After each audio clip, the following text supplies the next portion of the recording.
오늘 우리가 함께 읽은 성경 본문은 베드로가 이방인 백부장 고넬료 집을 방문한 이야기입니다. 베드로는 욥바에 있었고 백부장 고넬료는 가이사랴에 있었습니다. 먼저 지도를 보고 욥바와 가이사랴가 어딘지 살펴보겠습니다. 여기가 지금 욥바라고 하는 항구입니다. 여기가 지금 베드로가 여기 있는 거예요. 여기는 케이사라라고 하는 곳에 지금 백부장, 미국 중대장 정도 되겠죠. 장교가 지금 로마군 장교가 거기 살고 있었습니다. 그래서 지금 여기 케이사라에 있는 고넬료가 사람을 보내서 욥바에 있는 베드로 좀 우리 집에 와주세요. 지금 이렇게 초청하는 글입니다. 가이사랴에 있는 백부장 고넬료가 자기 집에서 일하는 사람들을 욥바에 보내서 베드로를 자기 집으로 초청하였습니다. 그 당시에는 유대인들이 이 돼지고기를 먹는 이방인들의 집에 들어가는 것부터가 이게 허락되지 않았습니다. 그래서 베드로가 그 장교인 고넬료의 집에 들어가면서 이렇게 말합니다. 이르되 유대인으로서, 자기가 이제 베드로 유대인으로서 이방인을 교제하는 것과 가까이 하는 것이 위법, 그러니까 법에 어긋난다는 거예요. 줄은 너희도 알거니와 하나님께서 내게 지시하사 아무도 속되다 하거나 깨끗지 않다 하지 말라 하시기로 부름을 사양치 아니하고 왔노라. 묻노니 무슨 일로 나를 불렀느뇨? 베드로는 그렇게 하나님께서 가라 명령하셔서 이방인의 집에 지금 들어왔다라고 하는 것입니다. 근데 그의 집에 모인 사람들, 백부장 고넬료 집에 모인 사람들이 모두 베드로의 발 앞에 엎드려서 지금 절을 하였습니다. 그것을 본 베드로가 이렇게 말합니다. 이튿날 가이사랴에 들어가니 고넬료가 일가와 패밀리죠. 가까운 친구들을 모아 기다리더니 마침 베드로가 들어올 때에 고넬료가 맞아 발 앞에 엎드려 절하니 베드로가 이렇게 가로되 일어서라 나도 사람이라 하고 베드로는 그 사람들에게 일어서라 나도 사람이라 말했습니다. 오늘 설교 제목은 나도 사람이라입니다. 저는 초등학교 다닐 때 아주 깜짝 놀란 일이 있었습니다. 화장실이 급해서 화장실 달려가가지고 노크도 없이 문을 열었는데 그 안에 여자 선생님이 계셨습니다. 저는 그때 무척 아주 깜짝 놀랐습니다. 우리 학교에서 제일 예쁜 처녀 선생님이 거기에 있었던 것입니다. 저는 그때 여자 선생님들은 화장실도 안 가르치는 줄 알았습니다. 그러나 예쁜 처녀 선생님도 사람이었습니다. 대학교 다닐 때인데요. 제 친구가 여자들도 시험 보는 중에 허벅지에다가 컨닝 페이퍼 만들어가지고 이렇게 보더라 하면서 깜짝 놀랐다고 저에게 이렇게 말하였습니다. 왜냐하면 그 친구는 여대생들은 시험 때 컨닝 안 하는 줄 알았다는 것이었습니다. 순진하죠. 그러나 여대생들도 사람입니다. 우리는 요즘에 뉴스에서 목사님들이 죄를 지어서 감옥에 가는 것을 보게 됩니다. 미국은요, 사람들이 죄를 지으면 이름, 얼굴, 인터넷에 딱딱 올립니다.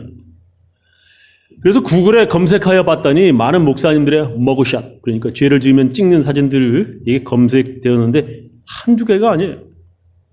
한국에서 대형 이단교회인 만민중앙교회 이재롱 목사가 여자 젊은 아이들, 교인들 여러 명을 강간한 죄로 15년형 받아서 감옥에 갔습니다.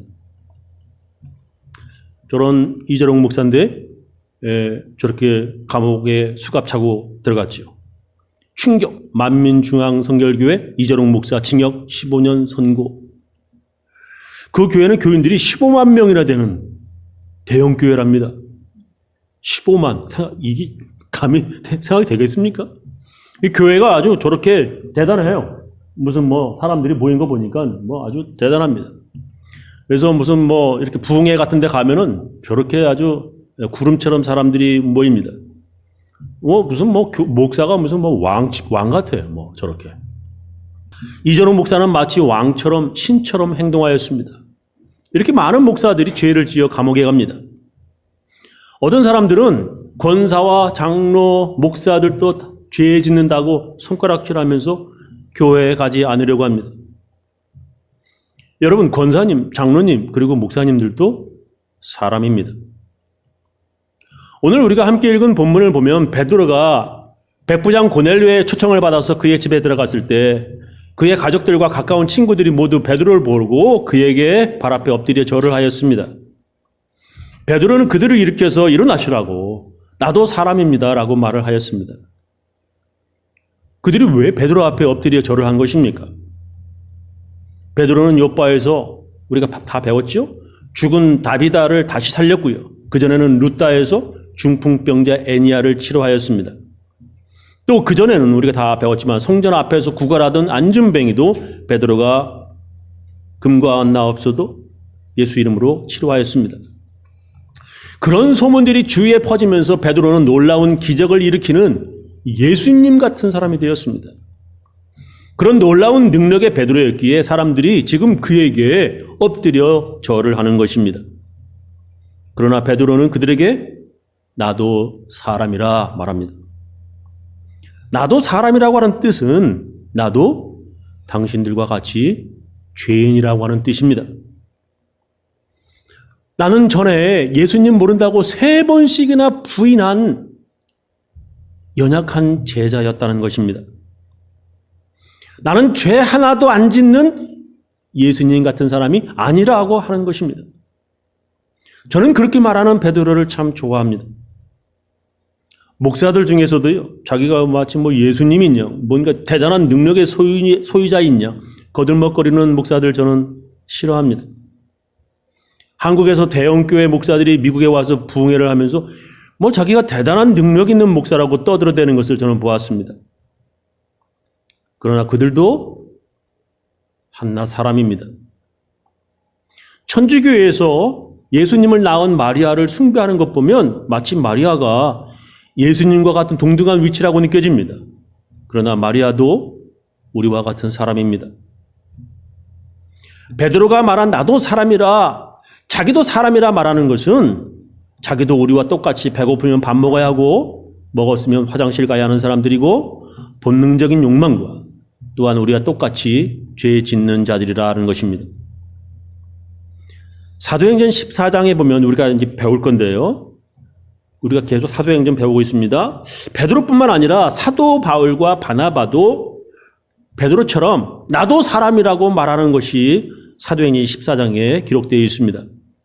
사도행전 14장 8절, 루스드라에 발을 쓰지 못하는 한 사람이 있어 앉았는데 나면서 안준뱅이 되어 걸어본 적이 없는 자라. 바울의 말하는 것을 듣거늘 바울이 주목하여 구원받을 만한 믿음이 그에게 있는 것을 보고 큰 소리로 가로되 네 발로 바로 일어서라 하니 그 사람이 뛰어 걷는지라. 무리가 바울의 행한 일을 보고 루가오니아 방언으로 소리질러 가로되 신들이 사람의 형상으로 우리 가운데 내려오셨다 하여 바나바는 스스라 하고 바울은 그 중에 말하는 자이므로 허메라 하더라. 성박 스스 신당의 제사장이 소와 화관들을 가지고 화관 꽃으로 만든 이렇게 이제 관 이렇게 대문 앞에 와서 무리와 함께 제사하고자 하니 두 사도 바나바와 바울이 듣고 옷을 찢고 무리 가운데 뛰어들어가서 소리질러 가로되 여러분이요 어찌하여 이러한 일을 하느냐 우리도 너희와 같은 성정을 가진 사람이라. 너희에게 복음을 전하는 것은 이런 헛된 일을 버리고 천지와 바다와 그 가운데 만유를 지으시고 살아계신 하나님께로 돌아오라 함이라. 이렇게 바나바와 바울이 루스드라에서 발을 쓰지 못하는 사람 나면서부터 안진뱅이를 치료하였습니다. 그랬더니 그 동네 사람들이 놀래가지고 하늘에서 신들이 내려왔다고 바나바와 바울을 향해 제사하려 하였습니다. 그런 그들에게 바나바와 바울은 옷을 찢으며 우리도 너희와 같은 성정을 가진 사람이라고 말하였습니다. 그렇습니다. 바나바와 바울도 그리고 베드로도 또한 마리아도 교황도 목사들도 우리와 같은 사람들입니다. 성경에 하나님께서는 모든 사람이 다 죄인이라고 말씀하셨습니다. 베드로가 말한 나도 사람이라 바나바와 바울이 말한 우리도 너희와 같은 성정을 가진 사람이라고 하는 뜻은 그들도 또한 우리들도 모두 예수님이 필요한 죄인이라고 하는 뜻입니다. 예수님은 의인이 아니라 죄인을 구원하기 위해 오셨다라고 말씀하셨습니다. 죄인이 아니라고 하는 자칭 의인들, 예수님이 필요 없는 사람들입니다. 여러분, 나도 사람이라고 말한 뜻은 또한 너도 죄인이라고 하는 뜻입니다. 그런데도 자기는 죄가 하나도 없는 듯 죄 지은 사람들에게 돌을 던지려고 하고 정죄합니다. 죄 지었으면서도 죄 하나 안 지은 척하는 위선적인 바리새인들을 예수님은 제일 싫어하셨습니다. 자기도 전에 간음 현장에서 붙잡혀 돌에 맞아 죽을 뻔한 여자가 예수 믿고 세월이 좀 지났다고 죄 지었던 과거를 다 잊어버리고 이제 죄 지은 다른 사람에게 돌을 던지려고 합니다. 나는 이제 너 같은 사람이 아니야. 너랑 다른 사람이 되었다라고 하는 것입니다. 자기는 큰 죄를 지었다가 예수님께 다 탕감을 받고서 자기가 지었던 죄보다 아주 작은 죄 지은 사람을 용서 못하는 사람들, 이런 사람에게 성경은 이렇게 말씀하십니다. 이에 주인이 저를 불러다가 말하되 악한 종, 네가 빌기에 내가 네 빚을 전부 탕감하여 주었거늘 내가 너를 불쌍히 여김과 같이 너도 네 친구를 불쌍히 여김이 마땅치 아니하냐 하고 주인이 노하여 그 빚을 다 갚도록 저를 옥졸들에게 붙이니라. 너희가 각각 중심으로 형제를 용서하지 아니하면 내 천부께서도 너희에게 이와 같이 하시리라. 예수님께서 제일 싫어하는 것이 바로 자기는 용서 안 받고 남을 정죄하는 짓입니다. 너는 지금 죄 지은 사람이지만 나는 아주 오래전에 죄 지었어. 너는 변화되어야 할 사람이지만 나는 이미 변화된 사람이야. 나는 너와 다르다고 말하는 사람을 예수님께서 아주 싫어하십니다. 지금도 죄 지으면서 나는 너와 다르다라며 위선 떠는 사람을 예수님은 미워하십니다. 나도 너와 같은 사람이고 우리도 너와 같은 죄인이라서 오직 예수님을 믿고 의지하는 사람이어야 합니다. 나도 너와 같은 약한 사람이고 나도 언제든지 죄 지을 수 있는 사람이기에 근신하고 깨어서 기도하고 있다라고 말해야 합니다. 그래서 베드로전서에 이렇게 기록되어 있습니다. 근신하라, 깨어라. 너의 대적 마귀가 우는 사자같이 두루 다니며 삼킬 자를 찾나니 너희는 믿음을 굳게 하여 저를 대적하라. 이는 세상에 있는 너의 형제들도 동일한 고난을 당하는 줄을 알면이라. 우리 모두는 다 유혹에 약한 사람들이고요. 우리 모두는 언제든지 죄 지을 수 있는 사람들입니다. 그래서 우리는 우리의 주님 되신 예수님을 단단히 붙잡고 의지하여야 합니다. 오늘 성경 본문을 읽으면서 좀 궁금한 것은 없으셨습니까? 저는 왜 하나님께서 고넬료에게 베드로를 부르라, 초청하라고 말씀하셨을까 궁금합니다. 이제 지난 건데 한번 읽어보죠. 가이사랴에 고넬료라 하는 사람이 있으니 이달리아데라 하는 로마 군대의 백부장 센츄리온이에요. 그가 경건하여 온 집으로 더불어 하나님을 경외하며 백성을 많이 구제하고 하나님께 항상 기도하더니 하루는 제 9시쯤 돼요. 오후 3시입니다. 환상 중에 He had this vision이죠. 환상 중에 밝히 봄에 하나님의 사자가 들어와 가로되 고넬료야 하니 고넬료가 주목하여 보고 두려워 가로되 주여 무슨 일이니까? 천사가 가로되 네 기도와 구제가 하나님 앞에 상달하여 기억하신 바가 되었으니 네가 지금 사람들을 요빠에 보내어 베드로라 하는 시몬을 청하라. 저는 피장, 가죽 혁띠라든지 이런 가죽 옷을 만드는 사람이죠. 그런 일을 하는 시몬의 집에 우거하니 그 집은 요빠의 해변에 있느니라 하더라. 마침 말하던 천사가 떠남에 천사가 이제 얘기했다는 거예요. 고넬료가 집안 하인 둘과 종졸 가운데 경건한 사람 하나를 불러 이 일을 다 고하고 요빠로 베드로에게 보내니라.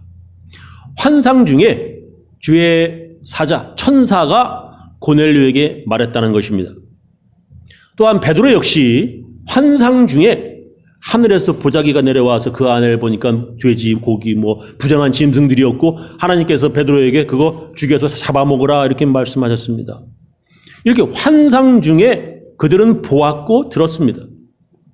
그렇다면 하나님께서 이렇게 환상으로 보여주시고 환상 중에 말씀하시면 됩니다. 그죠? 아니면 천사들 보내서 말씀하시면 됩니다. 근데 왜 굳이 요바에 있는 베드로를 가이사랴까지 오게 해서 들어야 하는 것입니까? 그래서 베드로가 이렇게 말합니다.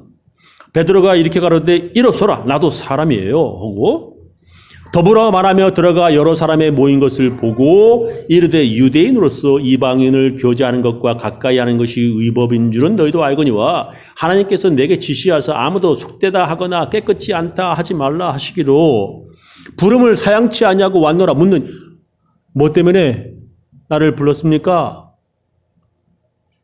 나도 너와 같은 사람인데 나도 죄 짓는 사람인데 나도 별거 아닌 사람인데 무슨 일로 나를 불렀냐라고 묻는 것이에요. 그랬더니 고넬료가 내가 곧 당신에게 사람을 보내었더니 오셨으니 참 감사합니다. 잘한나이다. 이제 우리는 주께서 당신에게 명하신 모든 것을 듣고자 하여 다 하나님 앞에 있나이다. 정말 참 무서운 말이에요. 주께서 당신에게 명하신 모든 것을 듣고자 하여 다 하나님 앞에 있나이다라고 말합니다. 베드로를 통하여 하나님의 말씀을 듣고자 한다는 것입니다. 베드로 앞이 아니라 하나님 앞에 있다는 것입니다. 하나님께서 환상으로요. 그리고 천사들을 보내서요. 하실 수도 있는데 왜 베드로를 통하여 전하게 하시냐? 이게 궁금한 거예요. 그것은 하나님께서 사람들을 통해서 일하시는 분이시고 사람들을 통해서 일하시는 것을 기뻐하시는 분이기 때문에 그렇습니다. 하나님은 하나님의 일을 위해서 사람을 도구로 사용하시며 하나님은 사람들을 통해서 일하기 원하시기 때문이니 그렇습니다. 하나님의 도구로 사용되다가도 교만하면 하나님께서 가차없이 버리십니다. 하나님께서는 겸손한 사람들을 하나님의 도구로 사용하십니다. 이 세상의 많은 사람들은요, 자기가 무슨 대단한 사람인 줄로 착각합니다. 교만한 사람들은 치료도 또한 구원받을 수도 없습니다. 교만한 사람들은 하나님의 말씀을 들을 수도 없습니다. 교만한 사람들은 하나님의 말씀을 하나님의 말씀으로 듣지 못합니다. 우리가 잘 아는 문둥병에 걸린 나아만 장군 이야기를 보면 알 수 있습니다. 그는 지금의 시리아에서 먼 길을 말을 달려 부하들과 힘들게 그의 문둥병 치료를 위해서 이스라엘 선지자 엘리사를 찾아왔습니다. 그는 자기가 도착하면 엘리사가 나와가지고 자기를 반갑게 맞이하면서 안수하면서 기도해 주리라, 치료해 주리라 생각했습니다. 그러나 엘리사는 집 밖으로 나오지도 않고 그의 종 하나 내보내서 그에게 요단강에 가서 7번 목욕하라고 전하게 하였습니다. 이게 뭐 하는 건지 말이에요. 내가 생각하기엔 직접 나올 줄 알았는데 겨우 달랑 종 하나 보내서 전하는 것입니다. 나만 장군은 화가 나가지고 그냥 돌아가려고 했습니다. 그런 나만에게 그의 부하 중에 하나가 이렇게 말합니다. 그 종들이 나와서 가로되 내 아버지여 선지자가 당신을 명하여 큰 일을 행하라 하였다면 행치 아니하였으리까 하물며 당신에게 이르기를 가서 목욕하라 씻어 깨끗하게 하라 함이니까. 그거 어려운 일도 아니고요. 아주 작은 일인데 한번 해보시라고 하는 것입니다. 그런 그의 교만함을 부수고요. 일단 주의 종 엘리사의 말대로 아니죠. 그가 보낸 종의 말대로 하였더니 그는 애기 피부처럼 깨끗이 치료받았습니다. 자기 생각을 버리고 엘리사가 보낸 종의 말을 들어야 이렇게 고쳐지는 것입니다. 하나님께서도 모세를 통해서 엘리야와 엘리사를 통해서 하나님의 일을 하십니다. 하나님은 여러 선지자를 통해서 하나님의 말씀을 전하게 하십니다. 예수님도 제자들에게 세상 끝까지 모든 족속으로 제자 삼으라고 명령하셨습니다. 별스럽지 않은 제자들, 보면 한심한 제자들 같아요. 근데 그런 제자들을 통해서 사람들은 제자가 되는 것입니다. 예수 믿는 사람들을 박해하러 말을 타고 가던 사울에게 예수님이 빛으로 나타나셨습니다. 사울은 놀라서 말에서 떨어졌고 누구십니까? 묻자 나는 네가 핍박하는 예수라고 대답하셨습니다. 거기서 그렇게 예수님은 사울에게 다 이야기하실 수 있었습니다. 그렇죠? 근데 예수님은 아나니아에게 환상으로 나타나셔서 야 아나니아 사울에게 가서 전하라 라고 말씀하십니다. 예수님이 직접 사울에게 나타나셨고 환상으로 말씀하셨습니다. 그러나 예수님도 아나니아라고 하는 사람을 사울에게 보내서 전하게 하셨습니다. 아니 왜 직접 다 하실 수 있을까? 환상으로 다 하실 수 있어요. 나타나셔서 하실 수 있어요. 근데 왜 이렇게 사람을 보내서 아나니아라고 하는 사람을 보내서 이렇게 사람을 보내서 전하게 하냐 이 말이에요. 이렇게 같은 사람이고 같은 죄 짓는 죄인이고 같은 성정을 가진 사람들인 제자들 입에서 나오는 말을 하나님 말씀으로 듣는 사람들, 그렇게 믿는 사람들을 하나님께서 구원하신다는 것입니다. 그것을 전도에 미련한 것이라고 성경은 기록하였습니다. 고린도전서 1장 21절 하나님의 지혜에 있어서는 이 세상이 자기 지혜로 하나님을 알지 못하는 거로 하나님께서 전도에 미련한 것으로 믿는 자들을 구원하시기를 기뻐하셨도다. 하나님께서 같은 사람들, 같은 성정을 가진 사람들, 똑같이 죄 짓는 사람들, 별거 아닌 사람들이 전도하는 방법을 통해서 구원하시기를 하나님께서 기뻐하신다는 것입니다. 예수 믿는 사람들도 우리처럼 죄를 짓더라야. 권사들도, 장로들도, 아이고, 목사들도 다 죄 짓더라야. 그러면서 나는 그런데 교회 다니지 않겠다라고 하는 사람들이 있습니다. 그렇게 자기도 죄 지으면서 말이에요. 다른 사람들을 정죄하고 믿지 아니하고 하는 사람들보다 그런 사람들이 전하는 말을 듣고 믿는 사람들을 하나님께서 구원하시기를 기뻐하신다는 것입니다. 요약하면서 마치겠습니다. 나도 사람이라고 하는 뜻은 나도 예수님이 필요한 죄인이라고 하는 것입니다. 베드로도 바울도 그리고 마리아도 교황도 목사님도 모두가 예수님이 필요한 죄인들입니다. 우리들도 그리고 세상 모든 사람들이 다 죄인입니다. 그런 죄인들이 자기는 조금 다른 사람들이라고 정죄하는 것은 예수님께서 미워하시는 일입니다. 나도 죄 지은 사람이고 너도 죄 짓는 사람이라고 하는 것입니다. 하나님은 그런 약한 사람들을 통해서 일하시는 것을 기뻐하십니다. 하나님께서 직접 환상 중에 또한 천사들을 보내서 일할 수도 있지요. 그러나 사람들을 통해서 구원하시기를 기뻐하십니다. 교만한 사람들은 하나님이 보내신 선지자들의 말을 듣지 아니했어요. 또한 하나님의 아들 예수님을 보냈어도 믿지 아니하였습니다. 믿지 아니하는 사람들은 무엇을 보내도 믿지 않습니다. 나는 너와 다르다라고 하는 교만한 사람은 하나님의 말씀을 듣지 못합니다. 나도 별스럽지 않고요. 당신과 똑같이 죄 짓는다고 하는 사람이 이런 겸손히 예수를 구원자로서 그리스도로 믿게 하는 것입니다. 우리 교인들 모두 자기가 죄인인 사람임을 항상 잊지 말아서 하나님의 은혜 받는 사람들 다 되시기를 예수님 이름으로 축원합니다. 기도하겠습니다.